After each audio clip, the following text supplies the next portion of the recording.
Pemirsa, wacana pemberian izin pengelolaan tambang kepada kampus yang tertuang dalam rancangan Undang-Undang Minerba memicu pro dan kontra.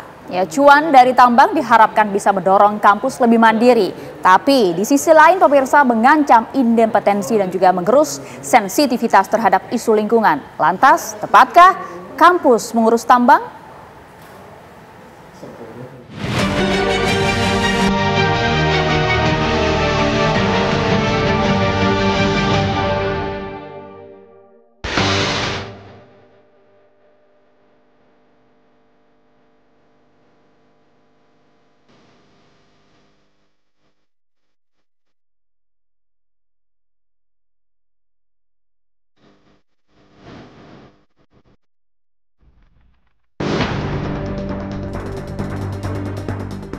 Izin usaha pertambangan tak henti diobral. Setelah organisasi keagamaan, kini giliran perguruan tinggi ikut diiming-imingi mengantongi bisnis tambang. Alasannya, cuan dari usaha tambang itu mendorong kampus lebih mandiri. Biaya kuliah mahasiswa pun bisa ditekan lebih murah.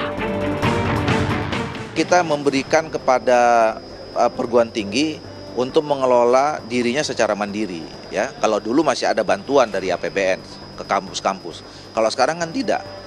Nah, dan faktanya kita bisa melihat, coba dalam 2 bulan terakhir ini kan semua kampus mahasiswanya demo soal UKT, ya. Begitu kampusnya naikkan uang kuliahnya, pasti ada reaksi deh. Nah, artinya apa? Kampus-kampus ini juga kita harus jujur mengatakan mereka kesulitan di dalam mendapatkan sumber pendanaan gitu loh. Nah, ini adalah cara negara, ya, cara pemerintah untuk memberikan support yang lebih kuat kepada perguruan-perguruan tinggi untuk bisa punya kemampuan pengelolaan keuangan yang baik. Namun, tepatkah wacana yang kini sedang digodok di DPR itu? Bukankah sebagai benteng independensi, kampus semestinya tak direcoki dengan guyuran proyek yang bisa membungkam? Ini memberikan panutan yang buruk bagi generasi muda karena semacam petinggi kampus sendiri bisa menerima semacam jatah atau suap supaya dibungkam, tidak lagi independen terhadap kebijakan-kebijakan pemerintah yang ke depan. Jadi masalah panutan integritas gitu ya dari para pimpinan. Wacana bisnis tambang masuk kampus tertuang dalam rancangan Undang-Undang Pertambangan Mineral dan Batubara atau Minerba. Rancangan itu resmi diketuk palu menjadi usulan inisiatif DPR dalam rapat Badan Legislasi Dewan pada 20 Januari 2025 lalu. Ihwal pemberian konsesi tambang kepada perguruan tinggi tercantum pada pasal 51A yang berbunyi, wilayah izin usaha pertambangan mineral logam dapat diberikan kepada perguruan tinggi dengan cara prioritas, yakni dengan mempertimbangkan luas wilayah izin usaha mineral logam, akreditasi perguruan tinggi, dan atau peningkatan akses serta layanan pendidikan bagi masyarakat. Pro dan kontra pemberian konsesi tambang kepada kampus mengemuka. Kalangan akademisi terbagi menjadi 2 kutub. Ada yang mendukung, namun ada pula yang tegas menolak. Ini sama pertanyaannya, setuju nggak? Ya, apabila universitas berbisnis rumah sakit, ya, atau hotel misal, ya, beberapa universitas sudah punya hotel. Ada yang punya mall dan seterusnya. Nah, ini juga sama pertanyaan seperti tadi. Untuk izin pertambangan, apabila diberikan kepada universitas, tidak ada masalah dengan itu. Gitu. Nah, hal berikutnya adalah bagaimana supaya hal itu tidak menjadi beban, tetapi kemudian bisa berjalan sesuai tujuan sehingga bisa menghasilkan pendapatan. Dan kemudian akhirnya profit bagi universitas yang pada akhirnya profit itu bisa dipakai untuk menggratiskan UKT mahasiswa kita. Untuk hal itu kita dukung penuh. Termasuk yang tidak setuju karena kampus wilayahnya tidak di situ.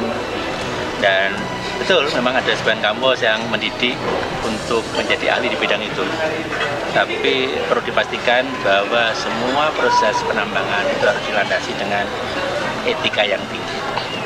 Sehingga keberlangsungan lingkungan tetap terjaga. Jangan sampai justru dengan mengedepankan mendapatkan keuntungan yang setinggi-tingginya, lingkungan termasuk warga yang tinggal di daerah sana menjadi terabaikan. Dan saya khawatir ketika kampus masuk di sana juga, kejadian yang serupa juga akan berulang. Ya, kampus lebih baik fokus ke misi utamanya, pendidikan, penelitian, pengabdian pada masyarakat. Sementara Rektor Universitas Airlangga menyatakan dukungannya. Tapi, ia menekankan banyak hal yang perlu dipertimbangkan sebelum kebijakan direalisasikan. Yang harus kita benar-benar perhatikan nanti adalah bisnis, apalagi bisnis tambang, ini bukan urusan mudah, gitu kan? Apalagi kalau tempatnya jauh terpencil dan seterusnya, ini bukan pekerjaan mudah. Sehingga mesti dipahami di masa-masa awal pasti akan banyak dalam tanda kutip barangkali pengorbanan, kalau nggak boleh dikatakan sebagai investasi ya, investasi yang harus dilakukan oleh perguruan tinggi. Persoalannya, mampukah perguruan tinggi mengambil investasi itu? Narasi tambang untuk kampus murah bak angin segar di tengah melambungnya biaya kuliah yang kian hari semakin tak terjangkau. Namun keterlibatan kampus dalam bisnis tambang memunculkan sejumlah kekhawatiran. Tak hanya mengancam independensi, tetapi juga berpotensi menggerus sensitivitas perguruan tinggi terhadap isu lingkungan. Lantas, tepatkah kampus menjadi entitas bisnis untuk mengelola tambang? Bahwa semua tahapan operasional pertambangan itu sesuai dengan kaidah-kaidah yang ada. Kita kan ajarkan, ya kan? Ahli-ahlinya ada nih. Nah, sehingga tentu saja ketika tambang milik kampus tersebut ya kemudian operasional akan ada masalah-masalah lingkungan, justru ini menjadi tantangan bagi para ahli-ahli di universitas untuk mencoba memecahkan. Jadi tidak menutup kemungkinan nanti akan ada inovasi baru di situ, akan publikasi-publikasi. Fokusnya juga jadi ekstraksi, eksploitasi, bukan malah inovasi. Padahal sebetulnya universitas itu bisa membantu inovasi riset di bidang tambang supaya lebih ramah lingkungan tanpa terlibat langsung dalam operasional. Nah, takutnya ini juga akan kemudian siapa juga yang mengaudit gitu ya, transparansinya, memastikan bahwa dampaknya, keuntungan yang diperoleh itu memang untuk para mahasiswa, untuk masyarakat, bukan untuk kepentingan elit kampus atau mitra bisnisnya. Tambang ditarik ke kampus bisa menghadirkan biaya kuliah lebih murah masih sebatas asumsi yang harus diuji. Tapi marwah kampus sebagai penjaga moral dan intelektual bangsa harus terus terjaga. Jangan sampai perguruan tinggi menjadi pemain dalam bisnis dan masuk wilayah abu-abu.